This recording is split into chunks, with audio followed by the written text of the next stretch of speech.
Hər birinizi salamlayıram əziz xanımlar. Necəsiniz? Hamilə günləriniz necə keçir? Bu videom sırf hamilə qadınlara və ya hamiləlik planlayan xanımlar üçün çəkirəm. Mən hal-hazırda 31 həftəlik hamiləliyim var və 25-ci, hətta 24-cü həftədən başlayaraq güclü bel ağrılarım başladı. Hətta 20-ci həftələrdən deyərək. Və mən bunu həkimə bildirəndə, həkim bunun normal olduğunu bildirdi və sadəcə buna səbr etməyi dedi.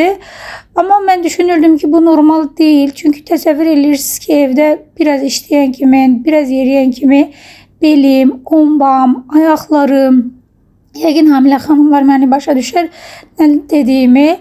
Və mən pilatesə başladım. Gördüyünüz kimi pilates studiyadan video çəkmişəm sizin üçün.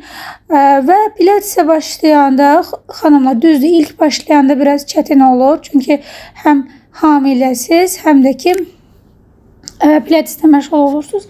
Amma 1, 2, 3 dərs sonra bədən çox rahatlayır və o ağrılar demək olar ki, bədəndən çıxır.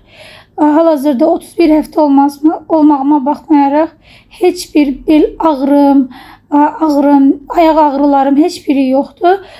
Sizə məsləhətim odur ki, əgər sizin də ayaqlarınızda ödəm, bel ağrılarınız varsa, ilk öncə həkiminizlə məsləhətləşin. Sonra da isə pilatesə, yoqaya başlaya bilərsiniz. Belə deyək, əslində peşəkarla başlasanız daha yaxşı olar. Yəni, hamilə pilatesini bilən bir insanla başlasanız yaxşı olar. Amma əgər imkan yoxdursa, YouTube'dan hamilə yoqası, hamilə pilatesi yazılan videoları izləyərək edə bilərsiniz. Hər gün etməyinizə ehtiyac yoxdur. Mən həftədə 2 dəfə edirəm. Həqiqətən də çox faydalıdır. İnanırsınız ki, artıq belə deyək, hamilə olduğumu hiss etmirəm. Yəni, çox rahat yürüyüşümü də edirəm, digər işlərimi də edirəm.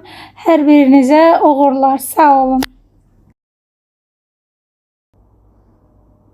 İnanıram ki, hər biriniz hamiləliyi rahat keçirəcəksiniz.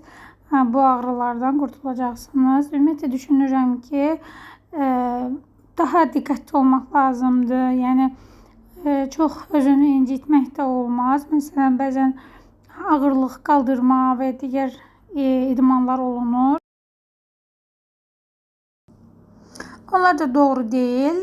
Sadəcə olaraq hansı ki, bel ağrılarına faydalı olan hərəkətlərdən edə bilərsiniz. Bir də nəfəs alma texnikalarından mütləq istifadə etməyinizi tövsiyə edirəm. Mən özümdə də yuxusuzluq problemim vardı.